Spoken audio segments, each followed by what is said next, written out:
Saludos amigos de Alerta Cristiano, una vez más con ustedes. Gracias por su sintonía, por constantemente estar apoyándonos, visitando nuestra página en Facebook de Alerta Cristiano. Vaya nuestro abrazo, nuestro saludo fraternal de hermanos, a todos nuestros hermanos de Europa, norte de África, norte de los Estados Unidos, Centroamérica, Suramérica y el Caribe. Saludos Puerto Rico. Les habla Eduardo García Resach, abogado cristiano en la práctica privada, casado próximamente, cumplimos 40 años de casado, mi señora María Esther y yo. Y una vez más con ustedes, hoy traemos un programa bien de actualidad, pero queremos poner el programa en las manos del Señor, trayendo su palabra. Vemos que en el libro de Job, el Señor nos dice, en el Job capítulo 33, versículo 4, el Espíritu de Dios me hizo y el soplo del Omnipotente me dio vida. Luego, en Job 14.5, dice, ciertamente sus días, las del hombre, están determinados y el número de sus meses está cerca de ti. Le pusiste límites de los cuales no pasará. Esta es la palabra de Dios, señores, y esperamos que esta palabra marque este programa y que la tengan muy presente, porque precisamente el programa de hoy lo estamos dedicando a discutir, a conversar con unos hermanos a quienes apreciamos mucho en torno al proyecto de la Cámara 2258 que ha presentado el representante Matos García. Es un programa para crear la ley de muerte digna para pacientes con enfermedades terminales. Hermanos, quiero presentarles a mis panelistas de este programa de hoy. Primero, a la doctora Angie González, psicóloga de profesión. Angie, bienvenida. Un placer como siempre estar aquí. Qué bueno, qué bueno. Ustedes conocen a Angie, ella ha estado ya varias veces en nuestro programa y siempre recurrimos a ella porque primero es cristiana, es copastora de la Catacumba 2 en Guaynabo. En Bayamón. En Bayamón. Siempre me confundo el lugar. Y también al padre sacerdote y abogado Carlos Pérez, que está con nosotros. Bienvenido, padre Carlos. Gracias, un saludo a la psicóloga y a todos los que nos están escuchando. Gracias por esta oportunidad. Qué bueno. Queremos cubrir mucho en este programa, así que me voy a concretar a unas preguntas específicas. Quiero pedirle primero que nada a la doctora Angie González. Angie, ¿qué pensaste cuando viste este proyecto de ley? Pues mira, lo primero que pensé con respecto al proyecto es lo que el mismo representante Ángel Matos dijo públicamente en una entrevista radial. Este proyecto no se lo pidió nadie y no obedece a ninguna necesidad que se haya identificado. O sea, ¿de dónde surge esto? ¿Por qué lo traemos? ¿Cuál es la necesidad? ¿Cuál es la necesidad que viene a cubrir? ¿Okay? Y luego cuando le pude dar una mirada, darme cuenta de que a pesar de que este asunto de que una persona en un momento dado piense que quiere terminar con su vida es un asunto fundamentalmente de su salud mental, el proyecto en ningún lugar contempla que hayan profesionales de la salud mental involucrados en este proceso. Ya eso representa para ti una gran preocupación. No, ya para mí eso es un peñón en el camino, o sea, no es un pequeño obstáculo, ya para mí esto es un peñón en el camino. El que una persona determine, piense, tenga la idea de que quiere terminar con su vida es un asunto que tiene que ser tratado primordialmente por profesionales de la salud mental, entiéndase psiquiatras y psicólogos, y el proyecto en ningún momento menciona nada sobre eso. Sí. En el transcurso del programa quiero tocar ese aspecto, Angie, porque de verdad me preocupa mucho, pero vamos a entrar en más detalles posteriormente. Padre Carlos Pérez, cuando yo vi este proyecto de ley, Padre Carlos, lo primero que vino a mi mente es cultura de muerte. ¿Estoy en lo correcto? Sí, sin duda, como ha dicho Angie, es claro de que este proyecto no responde a una necesidad real, sino de nuevo nuestra legislatura se distingue por legislar de espalda al pueblo, no respondiendo a las necesidades reales en las que se deben causar a través del proceso legislativo y sobre todo que intenta afrontar el problema de los enfermos terminales con expectativa de vida corta, de una manera, por decir así, con la cultura de la muerte y no con el paradigma de la vida. Es decir, que hay otras opciones que son más consistentes con la dignidad humana para responder a la crisis existencial de un enfermo terminal que la propuesta del suicidio asistido, que en vez de resolver el problema, como dice el jíbaro puertorriqueño, el remedio demuestra que es peor que la enfermedad.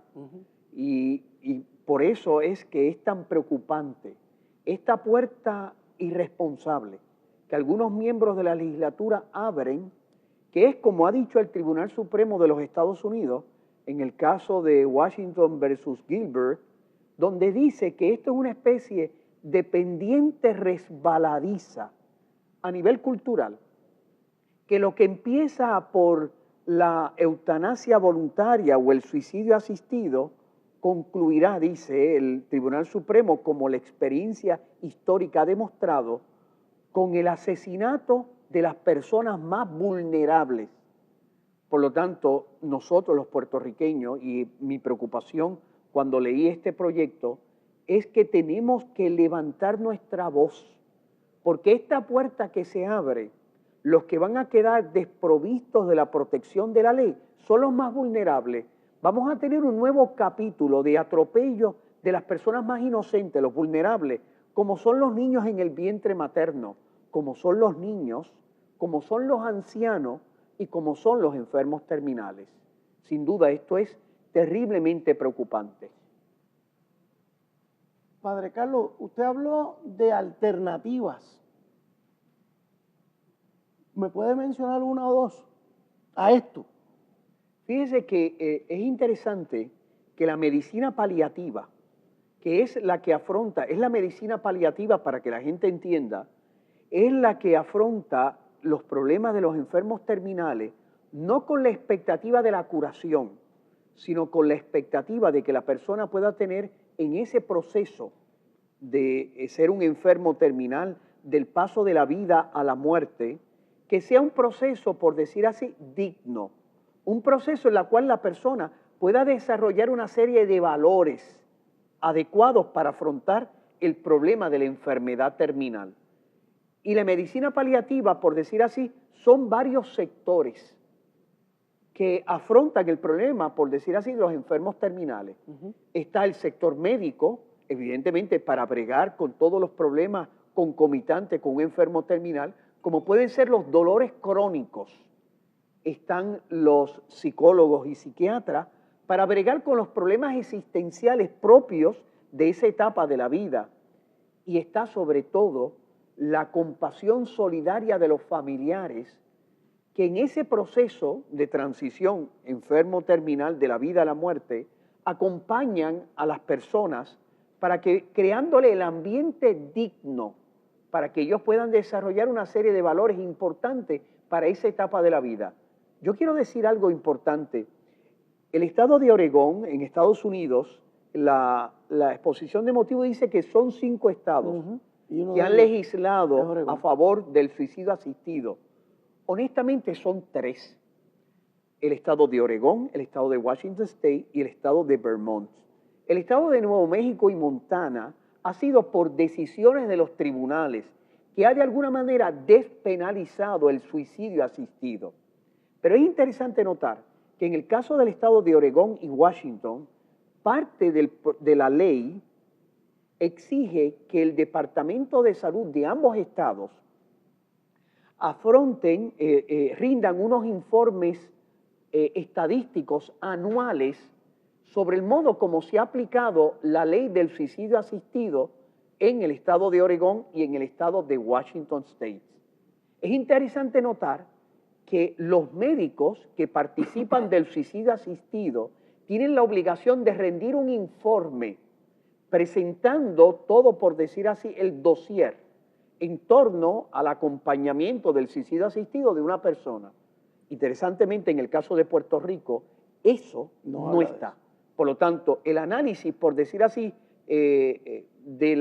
objetivo, el discernimiento gubernamental no está presente en este proceso que se restringe al ámbito de lo privado, incluso de lo secreto. Porque una de las cosas deficientes de este proyecto de ley es que prevé que el médico consulte al paciente, al suicida, y le pregunte si quiere anunciárselo a la familia. La persona decide si se lo quiere anunciar o no. Ajá. Es decir, puede quedar en el ámbito de lo secreto, y escúchenme bien los que están escuchando este programa, a lo mejor usted pueda estar recibiendo una llamada de un tercero que le diga, mire, aquí tenemos el cadáver de su familiar, de su hijo, de su hija, de su esposo, de su esposa, de su madre y de su padre, venga a recogerlo, con la gravedad que estos procesos no van a ser, por decir así, parte de un proceso de descubrimiento donde las autoridades públicas no intervienen la objetividad, por ejemplo, de ver si estas son personas vulnerables. Pero es interesante notar que el último informe que rindió el estado de Oregón y Washington sobre las razones que tienen las personas para pedir el suicidio asistido son 3. En el estado de Oregón es interesantísimo, que tienen relevancia estadística. ¿Cuáles son esas 3? 1, pérdida de autonomía. 2, voy a hacer una carga para la familia. 3, problemas de naturaleza económica de los gastos, etc. En ninguno, en el estado de Oregón o Washington, no tiene relevancia estadística los dolores crónicos, que es una de las razones que este legislador da para hacer esta propuesta del suicidio asistido. Claro, porque la medicina paliativa en el estadio que está actualmente es capaz de afrontar de una manera adecuada la cuestión del dolor crónico, que de hecho es parte de la discusión de los derechos humanos por parte de las Naciones Unidas, porque como ha dicho, por ejemplo, la Universidad de Michigan tiene un departamento que se dedica específicamente a la medicina paliativa y los dolores crónicos, y ha dicho, el problema de los dolores crónicos es un problema de salud pública, porque el problema no es que la ciencia no sea capaz de afrontar adecuadamente los dolores crónicos, el problema es que el sistema de salud actual, primero por el problema de las aseguradoras, por el problema de los médicos, falta de conocimiento, no tiene una manera eficaz de enfrentar, por decir así, este dolor cuando la ciencia en su estadio actual sería capaz, vuelvo a insistir, de afrontar de una manera adecuada el manejo del dolor.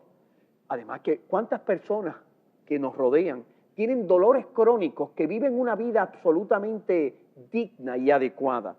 Por eso, viendo esas razones que les he dicho, díganme ustedes si la psicología, que tiene que afrontar esos mismos problemas existenciales con otros tipos de personas, porque hay personas que tienen problemas económicos, hay personas que tienen problemas existenciales, que no quieren ser carga a la familia. Dígame si nosotros a todos esos problemas vamos a ofrecerle la alternativa del suicidio, claro, o nosotros debemos ampliar lo que el Tribunal Supremo ha dicho, que los estados tienen derecho.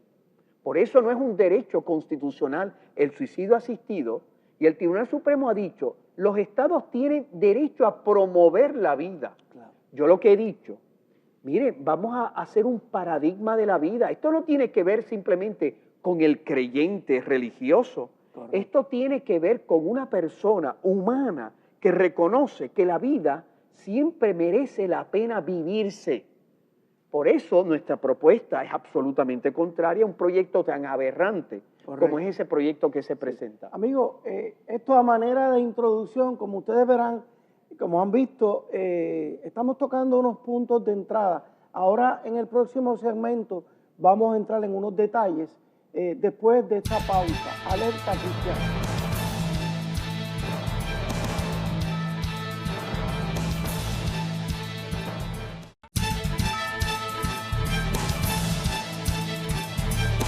Continuamos, amigos, de nuevo con ustedes, Alerta Cristiana.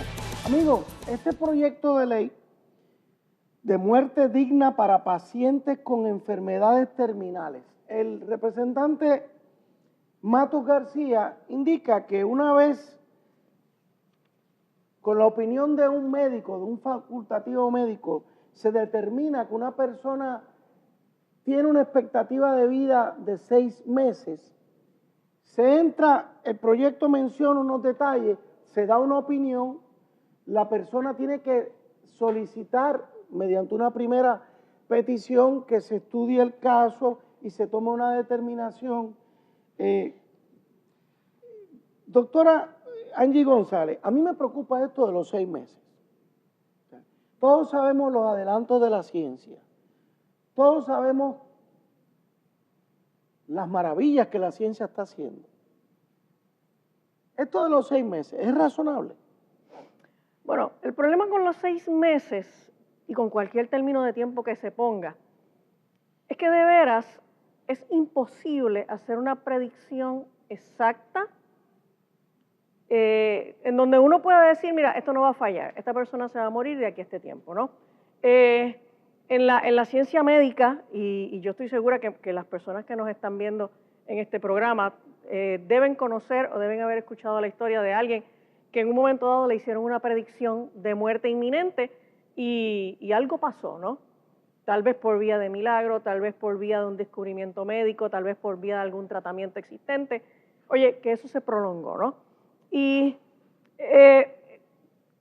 Carlos mencionó hace un momento algo bien importante y es que de veras el problema del suicidio asistido no tiene que ver con el manejo del dolor físico. Es tanto así que en el primer año de la experiencia de suicidio asistido en el estado de Oregon, se hizo un estudio con las 23 personas que enfrentaron el suicidio asistido en ese año. Y de esas 23 personas, solamente uno, oye, y eso es serio, solamente uno de los 23 mencionaron que estaban optando por el suicidio asistido por causa del dolor físico. Las otras 22 personas estaban optando por el suicidio asistido por las causas que el padre Carlos mencionó. Particularmente, el suicidio asistido no es un asunto de manejo de dolor físico, es un asunto de manejo de dolor emocional, de conflictos con otras personas. Cuando digo conflicto con otras personas, no es que tengan problemas con otras personas, sino el malestar emocional que a mí me produce el yo saber que estoy complicándole la vida, las finanzas, la agenda, produciéndole dolor emocional a mis seres queridos. Así que aquí hay un elemento bien importante y es uno de los issues que se menciona, que es la cuestión de la autonomía del paciente. Si la decisión yo no la estoy tomando por causa de la experiencia mía intrínseca, que es mi dolor físico, si la decisión yo la estoy tomando por causa de mi experiencia con otros, pues entonces ¿cuánta autonomía realmente, o sea, cuánto de esta decisión depende de mi experiencia personal o depende de mi experiencia con respecto a los demás, ¿ok? De yo sentir que mi familia les estoy cargando, que soy una molestia, que no me quieren atender, que estoy haciéndoles incurrir en unos gastos médicos que para ellos van a resultar onerosos, la expectativa de muerte, el yo sentir que yo no puedo manejar la idea de la muerte. Así que de lo que estamos hablando realmente no es de problema de manejo de dolor físico, estamos hablando de un problema del manejo del dolor emocional, ¿ok? Hay un estudio también bien interesante que se publicó en el 2000 en la revista de la Asociación Médica Americana, en donde se entrevistaron 988 personas que ya tenían unos diagnósticos de enfermedades terminales. Estas personas se les presentó en el escenario hipotético si podían optar por la eutanasia o por el suicidio asistido, y en el momento de esa primera entrevista, el 60% de las personas dijeron que sí, que lo considerarían. Estas personas volvieron a ser entrevistadas en un lapso entre 2 a 6 meses posterior a esa primera entrevista, y el 51% de las personas que habían optado de manera hipotética por la muerte asistida cambiaron de opinión. Que no. Que no.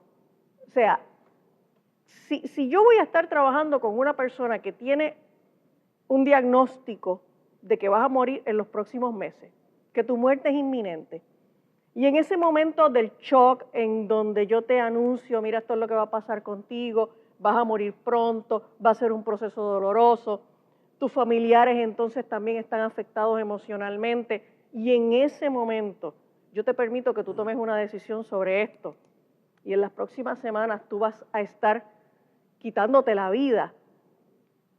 ¿Cómo yo puedo considerar el espacio que yo debo concederle a esa persona, por ejemplo, para que pueda cambiar de opinión? Si ya la investigación me demuestra a mí que en el periodo de 2 a 6 meses, la mitad de las personas que en un momento dado optarían por este método cambiarían de opinión. Y en el último análisis, ¿quién de veras puede predecir que a una persona le quedan solamente 6 meses de vida? Yo tuve la experiencia de trabajar por 20 años con pacientes de VIH y SIDA. Yo empecé a trabajar con estos pacientes en el tiempo en que la gente... ¿De qué año estamos hablando ahí? Estamos hablando, yo empecé a trabajar con estos pacientes en el 1986, en la época en que el VIH y el SIDA estaban empezando. Sí. Había muy pocas alternativas de medicamentos y la gente de veras se moría de SIDA. ¿Okay? Y yo estaba trabajando en un albergue donde trabajábamos con estas mujeres y con estos niños que venían con VIH y con SIDA y venían con unos sellos ya puestos, unos pronósticos de muerte. Yo no puedo negar que muchas de las personas que yo atendí se murieron en los primeros años, pero la realidad es que yo puedo mencionar de decenas de personas, o sea, no 2 o 3, de decenas de personas, que solo no se murieron y han pasado 20 años y todavía están vivos, tanto adultos como niños. Y aunque no miráramos los casos específicos, persona a persona, la realidad es que nosotros no podemos negar que al paso de 30 años, nada más la condición del VIH, sin mencionar otras enfermedades, la enfermedad del VIH ha dejado de ya ser una enfermedad terminal. En este momento el VIH es una enfermedad crónica, de buen pronóstico, que cuenta con una variedad inmensa de medicamentos. Existen alrededor de 40 medicamentos diferentes. En otras palabras, para el VIH. Si esta ley estuviera en vigencia allá para el 86, muchos se les hubiera dado la alternativa de morir. Hubiéramos matado una cantidad de personas. Gente que hoy están vivos. Que hoy están vivos y que están productivos. Okay. O sea, que no es que están vivos, pero están en una cama. Gente que están vivos, que están estudiando, que están trabajando, que están criando hijos, que están aportando a nuestra sociedad. Esto me lleva, y aquí voy a dirigirme a ambos, porque ambos, uno es abogado y la otra es psicóloga. Yo como abogado sé la importancia de tomar decisiones informadas. Yo sé la importancia de la competencia mental que debe tener una persona a la hora de entrar a un contrato. Y aquí se está hablando de una solicitud que hace el paciente.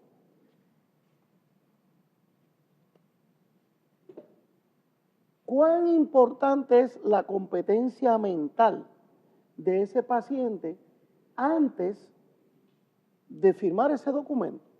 Angie. La competencia mental es fundamental porque sobre la competencia mental es que se montan las tomas de decisiones. Por ahí es que va a morir. Exacto, así que la persona probablemente va a estar tomando una decisión cuando, a pesar de que el clínico entiende que le ha informado y la persona pueda dar una respuesta, una retroalimentación de entendimiento, sí, cognitivamente aquí, yo lo entendí, pero los componentes emocionales que en ese momento están interactuando en esa persona son tan violentos, me están diciendo que me voy a morir pronto, que eso mina la capacidad de que esa persona pueda tomar una decisión que uno pueda entender en un momento dado que sea válida y que se sostenga a lo largo del tiempo, porque estamos planteando una vulnerabilidad que hace que esa decisión pueda ser sumamente variable, inconsistente, como mencioné hace un momento en el estudio que cité. Bueno, ahora pienso que a lo mejor quiero aprovechar y adelantar el proceso, quitarme la vida, pero a lo mejor si mi estado emocional en 2 semanas, Cambia. en 3 semanas, en 4 semanas cambia, yo tomaría una decisión Otra diferente. Y ese cambio del estado emocional necesariamente está ligado a los ofrecimientos de tratamiento de salud mental que se le puedan presentar a esta persona. No tiene que ver con que a la persona se le diga, hay alternativas de tratamiento para tu enfermedad física. No tiene que ver con que yo le diga, tu pronóstico de vida se alarga. Tiene que ver con que yo le pueda hacer una oferta de servicios de salud mental y emocional, y sobre todo la construcción de un grupo de apoyo que pueda ayudar a esa persona durante el proceso. Si su estado mental y emocional cambia, la decisión necesariamente va a cambiar. Ahora me dirijo al abogado. Decisión informada. Dice la definición del proyecto de ley. Decisión de un paciente cualificado para solicitar y obtener una prescripción de una medicación que pueda autoadministrarse para ayudarlo a tener una muerte digna, que está basado en el entendimiento y el reconocimiento de los factores relevantes y después de haber sido completamente informado por el médico de cabecera. Licenciado. Usted imagine, la doctora ha dicho algo fundamental. Ajá. Este tipo de pacientes, los enfermos terminales, tiene una vulnerabilidad, por decirlo de alguna manera, existencial, que más que física es una vulnerabilidad psicológica. Me acuerdo haber leído un debate en Inglaterra sobre el tema del suicidio asistido, donde la presidenta de la Royal Organization, que se dedica a la medicina paliativa y al manejo del dolor, decía, haciendo referencia a un caso específico, lo que ella llama el copycat, es decir, la vulnerabilidad de estos pacientes es tal que cuando ellos ven una salida de escape que otro ha utilizado en igualdad de condiciones, por ahí se va, tienden a imitarlo. Y entonces ella presentaba el ejemplo de una enferma con esclerosis múltiple que, sabiendo que en Suiza un enfermo como ella había utilizado el suicidio asistido para terminar, por decir así, su situación personal, se había suicidado, y dado esa razón, es que lo vi allá y quise imitarlo. Claro. Usted imagínese la vulnerabilidad de estos pacientes que les lleva a ellos a tomar una decisión que tiene la dificultad, primero, que no está, por decir así, no hay un abogado que ayude a que la persona pueda ver con objetividad legal una decisión que es irreversible, porque después que tú inicias el proceso de suicidio, es irreversible. Segundo, no hay ninguna autoridad pública que pueda discernir la objetividad de esta decisión y que se han seguido los parámetros y protocolos que este proyecto de ley pretende presentar. Correcto. Por lo tanto, todas esas dificultades, ya uno va viendo el peligro de abrir esta puerta que puede terminar, como he dicho, que los más vulnerables, los niños, ancianos, etcétera, enfermos terminales, terminen siendo asesinados por el manipuleo de un sistema que no es capaz de protegerlo. Correcto. Amigos, vamos a hacer una pausa y continuamos. Esto se pone interesante. Alerta cristiana.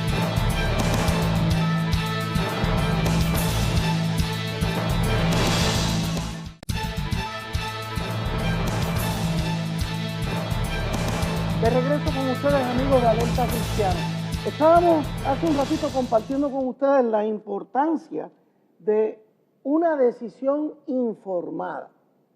Ok, si ustedes se fijan, la ley tiene unas cuantas paginitas, pero estamos tratando de tocar aquí el aspecto de la opinión de un primer facultativo, y la ley provee para un segundo facultativo que confirma o recomienda lo contrario.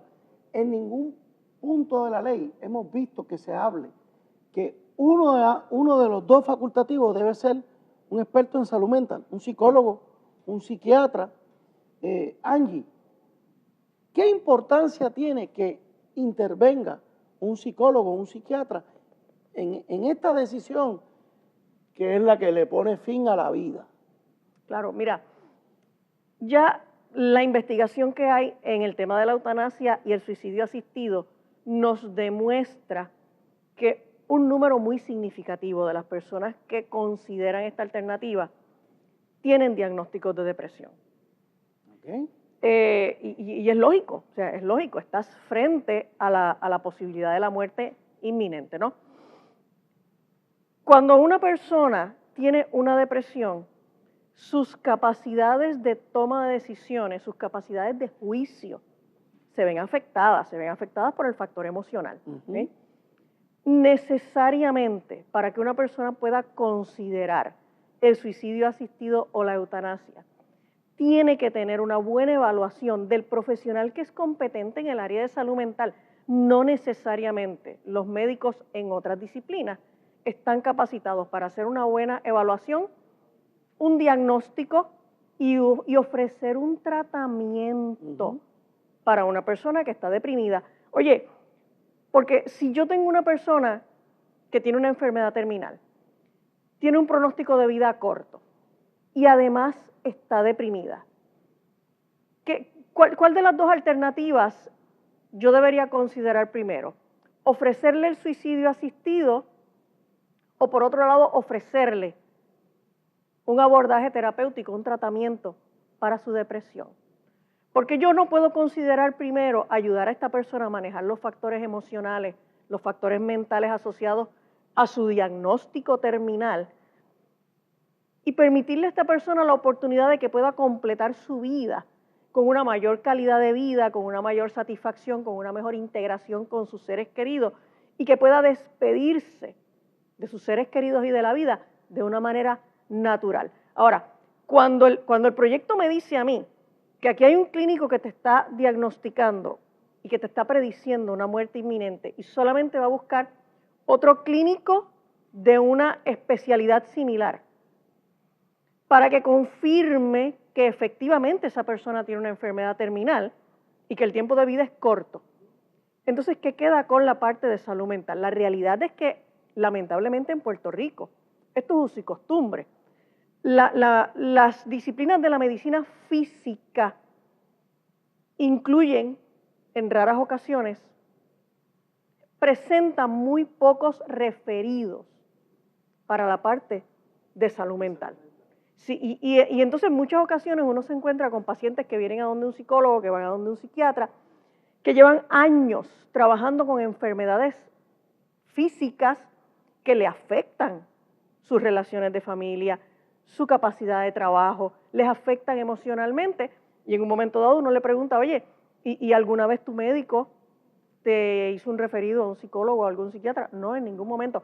Y son personas que ya están hasta incapacitados porque no pueden trabajar por su condición de salud física y nunca sus médicos les han hecho un referido para salud mental. Y estos pacientes están deprimidos, están sumamente ansiosos y solo la medicina no considera que esta persona la tienes que trabajar desde una perspectiva integral donde se incluyan los factores mentales y emocionales. Así que verdaderamente para mí es inaceptable, ¿no?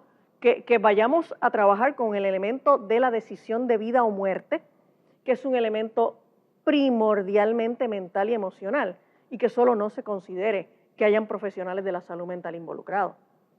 Quiero hacer una aclaración, por lo menos este programa no está tratando de enmendar el proyecto de ley a los fines de mejorarlo para que la gente se muera y tome la decisión. Por lo menos mi carácter personal, yo estoy totalmente opuesto a este proyecto. Claro, desde mi carácter personal. Los disparates que hay ya, que estamos viendo, lo que se presta, licenciado.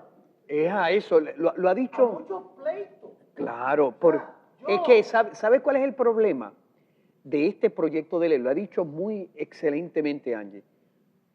El problema de este proyecto de ley es que no afronta de una manera científica el problema del enfermo terminal, haciendo una propuesta de muerte que es absolutamente científica para afrontar las crisis existenciales que un enfermo terminal puede tener de manera adecuada. Porque usted imagínese, los enfermos terminales, se han hecho estudios en Suiza, por ejemplo, en la cual la familia que ha experimentado en su seno lo que se llama el suicidio asistido, que han tenido familiares que han experimentado el suicidio asistido, han experimentado lo que se ha llamado el síndrome postraumático, es decir, la misma experiencia que tienen los soldados en los teatros de guerra donde son testigos de situaciones catastróficas a nivel humano, ese mismo síndrome experimenta en la familia que han tenido en su seno el síndrome, la persona que ha querido terminar su vida a través del suicidio asistido. Es decir, esto en vez de adelantar, por decir así, una especie de política pública que promueve el bienestar de la familia, nosotros estamos creando nuevas dificultades a la familia puertorriqueña que ya tiene muchas dificultades que afrontar. Pero vuelvo a insistir un elemento importantísimo, y es de que las autoridades públicas no intervienen en este proceso que se circunscribe al ámbito de lo privado y lo secreto. No hay una comisión que revise esta decisión para ver la objetividad. Es más, todavía más peligroso, este proyecto de ley no prevé lo que se llama la omisión en el cumplimiento del deber. Como nosotros sabemos, los abogados que aquí me están escuchando, y como se puede ver en nuestro Código Penal del 2014, para que una ley pueda ser una ley penal por omisión, tiene que decirlo expresamente la ley. ¿Cuál es el problema? Este proyecto de ley no dice cuáles son las consecuencias penales. Si un médico no sigue este protocolo, este proyecto de ley prevé 2 cartas, con cada carta debe ser hecha con 15 días de distancia. Este proyecto de ley prevé 2 consultas, un médico de cabecera, etc. Este proyecto de ley prevé de que hay que mantener un file de todo este proceso, etc. Pero este proyecto de ley no dice, si un médico decide, por ejemplo, mira, yo no voy a seguir las 2 cartas, entre tú y yo te recomiendo morir.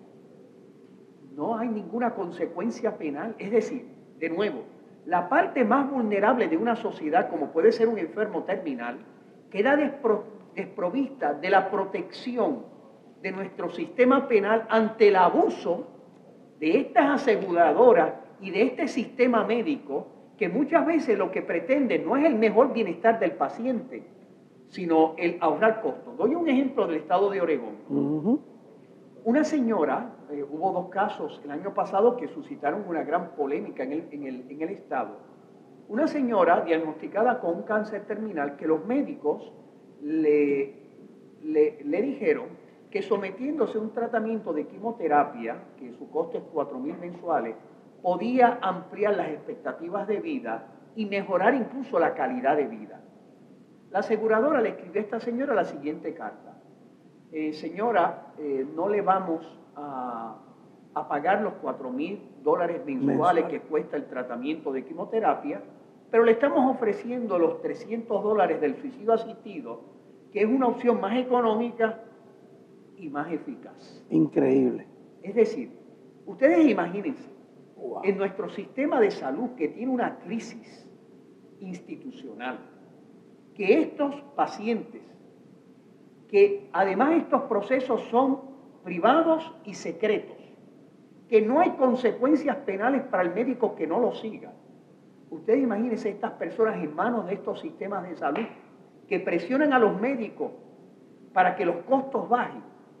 De nuevo le digo al pueblo puertorriqueño, este proyecto, aunque tú lo enmiendes, es un proyecto que abre una puerta en la cual nosotros puede convertirse en el primer capítulo de una novela de horror. De hecho, en el caso de Holanda, que es donde primero se aplicó esto del suicidio asistido, con la eutanasia, etc., la ONU, que tiene por decir así, un departamento que se dedica a revisar a nivel mundial cómo va la defensa de los derechos humanos, le ha manifestado al gobierno de Holanda su profunda preocupación en el modo como se está aplicando el suicidio asistido, la falta de protocolos claros, la que, por ejemplo, le preocupaba a la ONU, de los 1000 casos reportados de suicidio asistido, solamente 23, por decir un número, han sido presentados a esa junta gubernamental que debe analizar la objetividad de esta decisión.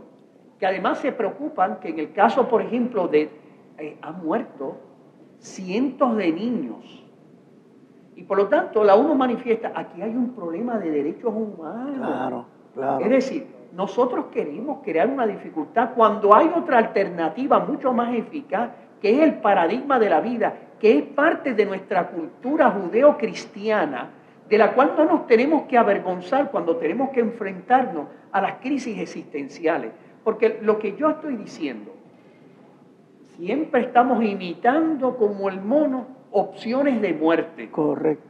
¿Por qué no somos capaces de enorgullecernos de nuestra identidad judeo-cristiana que nos ofrece las herramientas adecuadas a nivel científico, a nivel humano, a nivel de país, para nosotros afrontar esta crisis de los enfermos existenciales? Evidentemente, nosotros los creyentes, además, hablamos de que hay factores que no son factores meramente médicos o psicológicos o factores de previsión estadística. Hay unos factores que son factores de índole sobrenatural y a veces de medicina no tradicional que manifiestan su eficacia de una manera extraordinaria. Desde el milagro hasta utilizar la medicina no tradicional para enfrentar las crisis de los enfermos terminales. Claro. Amigos, vamos a hacer una pausa antes de entrar al último segmento de este programa. Estén pendientes porque vamos a abordar ya mismo también la cuestión de los seguros. Y vamos a hablar también, ¿y qué pasó con los que quedan vivos? Alerta.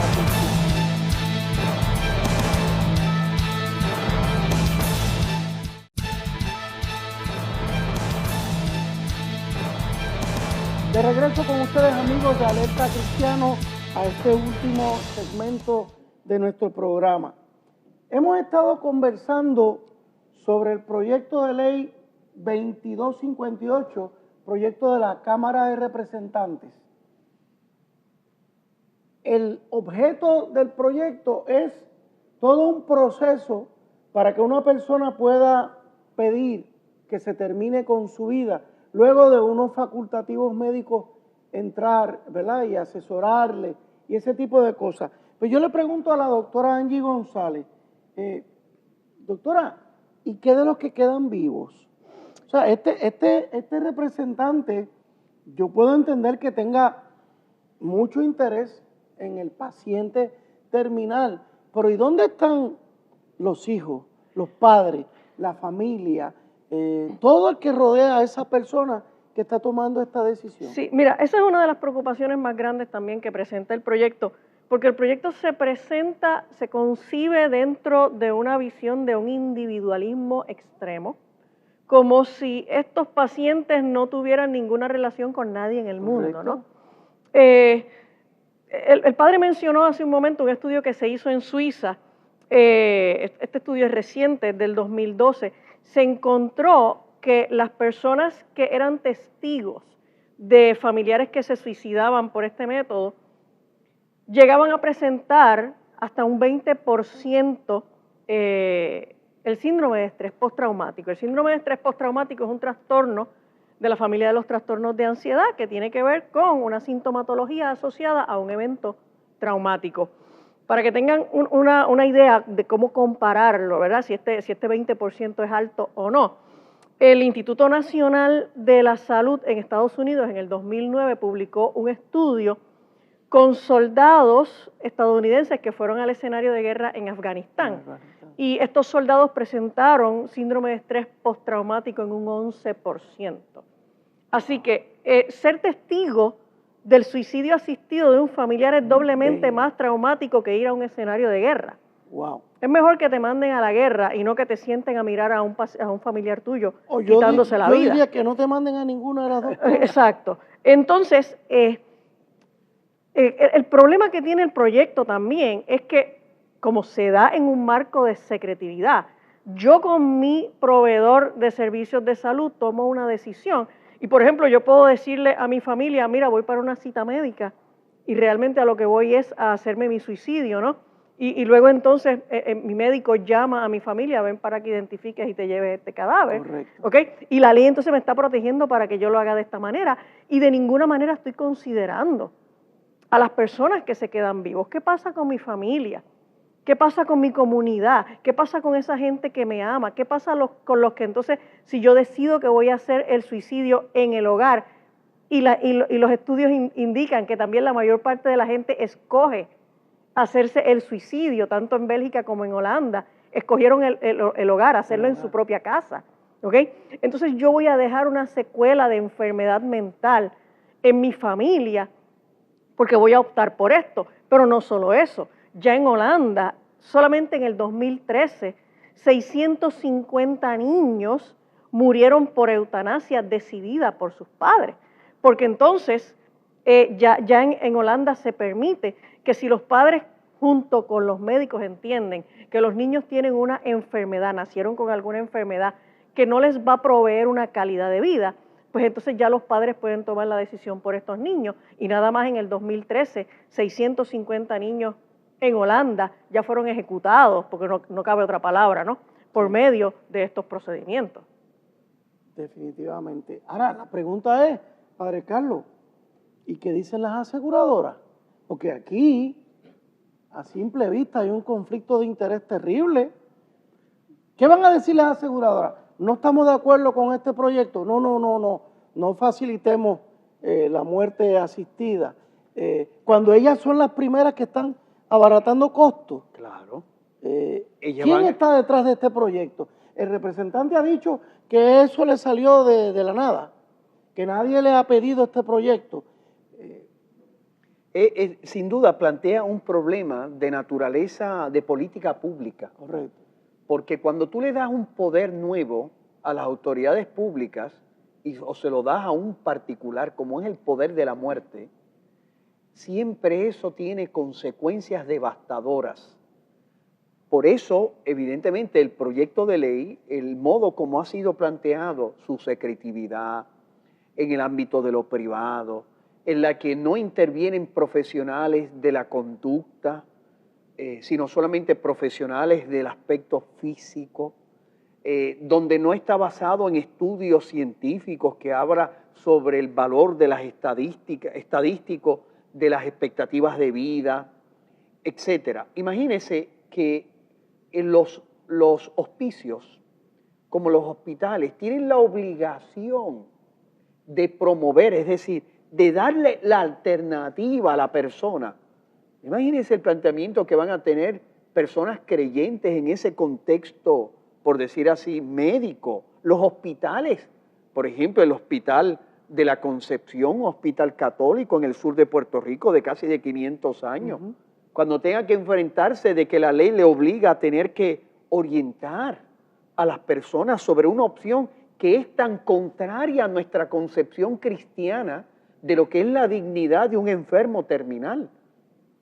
Es decir, el proyecto evidentemente, más que resolver un problema, crea nuevos problemas y de nuevo no crea las herramientas apropiadas a nivel legal para que las consecuencias irresponsables puedan ser perseguidas penalmente o que, sobre todo, previo a una decisión como esa, se pueda ver con objetividad la decisión que la persona toma por un tercero, que es la autoridad pública, sean los tribunales o sea una junta, por decir así, a nivel gubernamental.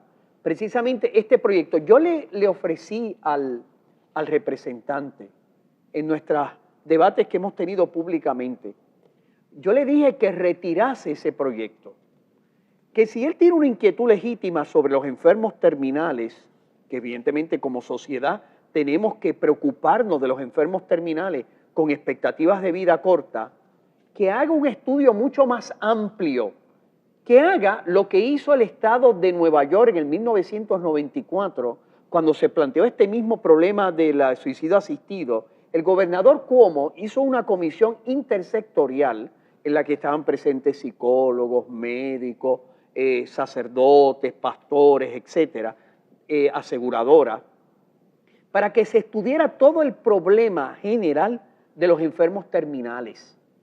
Y yo le decía al legislador, hay un proyecto de ley, que es el proyecto 249, que sustituye un proyecto del Senado sobre la definición de muerte, sobre el protocolo a seguir para desconectar a familiares. Es decir, hay toda una serie de inquietudes sociales legítimas que puede ser un proceso investigativo multisectorial para dar una respuesta adecuada, viendo lo que han dicho tantos estudios universitarios en los Estados Unidos, que el modo como estamos afrontando, por ejemplo, los dolores crónicos de los enfermos terminales, no es un modo adecuado, porque no tenemos el conocimiento, porque no tenemos la conciencia, ni tenemos tampoco las herramientas legales para que las personas reclamen el derecho humano a que su dolor sea tratado de una manera adecuada.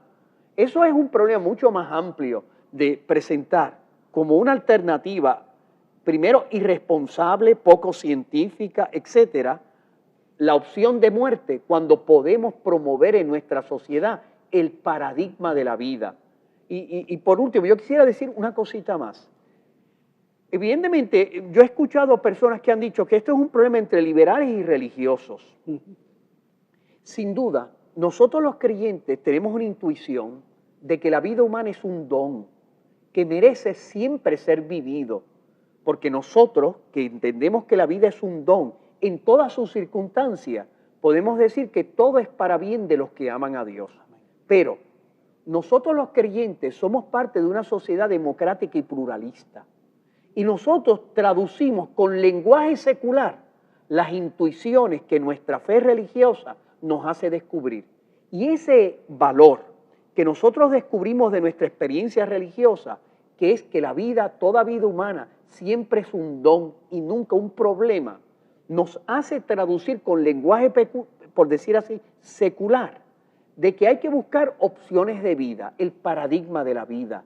Y por lo tanto, que estas opciones de muerte, que por ejemplo se manifiesta la crisis de una mujer en embarazo, que se manifiesta por ejemplo en la opción del aborto, nosotros hablamos, la crisis del embarazo, opción de vida. Que la crisis por decir así, de un preso criminal que reincide, la gente piensa en pena de muerte. Nosotros los cristianos, con nuestro paradigma de la vida, hablamos de rehabilitación.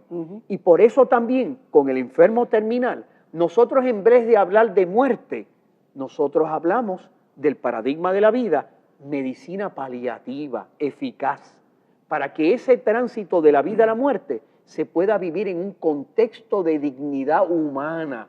Esa es nuestra propuesta. Esto no es una batalla entre liberales y religiosos. Esto es una batalla de una sociedad que no quiere abrir una puerta para dejar a los más vulnerables, por decir así, descartados del banquete de la vida, sino para abrirle a todos la posibilidad de vivir, incluso en el momento de la muerte, vivir una vida digna. Y hay unos puntos aquí que se nos están quedando, y yo sé que esto pica y se extiende. Los parientes que no están de acuerdo con la decisión o que pueden impugnar la sanidad mental de esa persona que está pidiendo el suicidio, vamos a tener que intervenir. Esos parientes van a intervenir en el proceso, van a impugnar, van a recurrir a la corte. O sea, lo que estamos promoviendo es una multiplicidad de situaciones judiciales cuando deberíamos estar atendiendo a esa persona que está enferma, que está en peligro de muerte. O sea, amigos, comuníquense con el representante Ángel Matos García, escríbanle una cartita, un email y déjenle saber su parecer. Esto no debe, este proyecto debe ser retirado. Una vez más, gracias al padre Carlos, a la doctora Angie González. Amigos, Alerta Cristiana. Dios les bendiga.